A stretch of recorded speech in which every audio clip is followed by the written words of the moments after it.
नमस्ते बच्चों, मैं हूँ Maheshwari Bhoyar, Disha school of innovative learning Warora.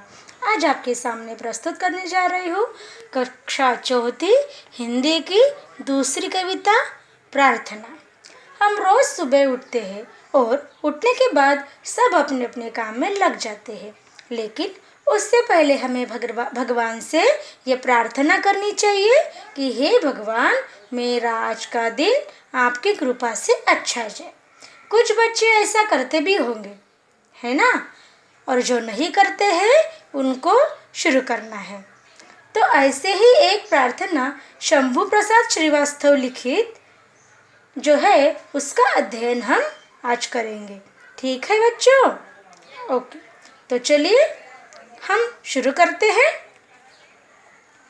सब सुखी हो, सब निरोगी, दुख मिटे संसार से, सब भला देखे यही है प्रार्थना हर द्वार से।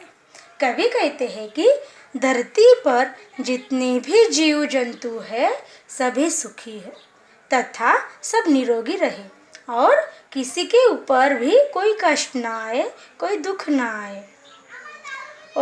और जो दुख संसार में है वो पूरे संसार से मिट जाए तथा सबका भला हो, यही प्रार्थना हरिद्वार से भगवान को हम करेंगे।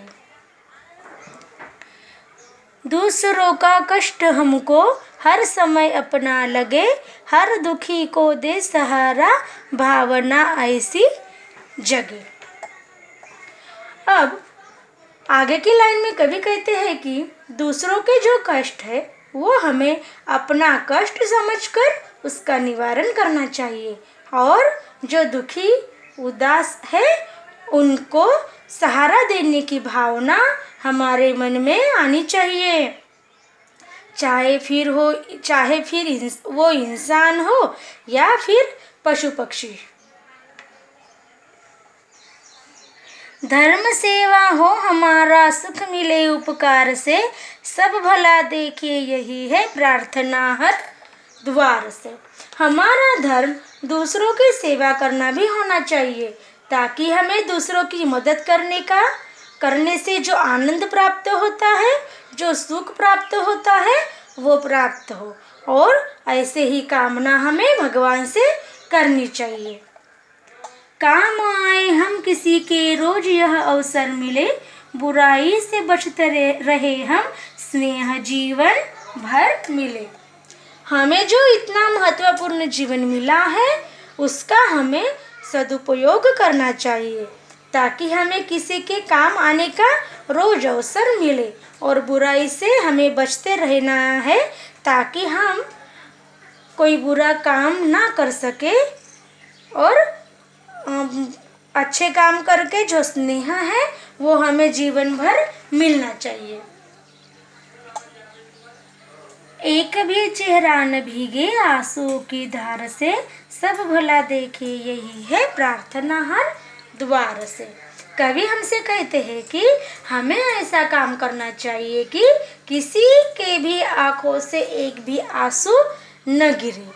आंसू कब गिरते हैं? जब कोई दुखी होता है, जब कोई उदास होता है। इसीलिए हमें सबका भला करके सबको सुखी रखना है और सुखी रखने की भगवान से प्रार्थना करनी है। ठीक है? तो इस तरह से कविता का यह अर्थ है। आया आपके समझ में? मैं फिर एक बार आपको पूरे कविता का सारांश बताऊंगी। इस प्रार्थना में भलाई के काम करने की कामना की गई है।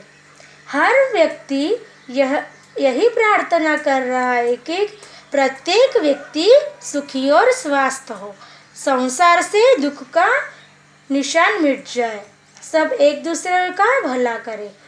हमारे मन में ऐसी भावना हो कि हम दूसरों के सुख को महसूस करें, हम दुखी की सहायता करें, हम दूसरों की सेवा करें, दूसरों का भला करें ताकि हमें खुशी मिले। हमें दूसरों की सहायता करने का रोज मौका मिले, हम बुराई से दूर रहे और हमें जीवन भर प्यार मिलता रहे। हम चाहते हैं कि कोई अपने को असहाय न समझे।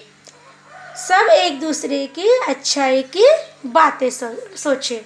ये है पूरे प्रार्थना का शॉर्ट में, मतलब जिसे हम समरी कहते हैं वो। ठीक है, अब आपको मैं एक गृहपाठ दूंगी।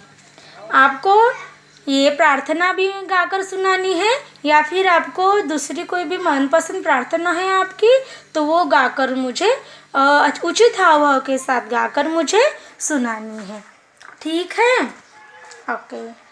और ये कविता में जिन जिन चीज़ों को पाने की प्रार्थना की गई, मतलब ये पूरे कविता में प्रार्थना में जो जो चीज़ें पाने की हमने भगवान से प्रार्थना की है उनकी सूची बनानी है और मुझे भेजनी है। ठीक है, बाय बच्चों।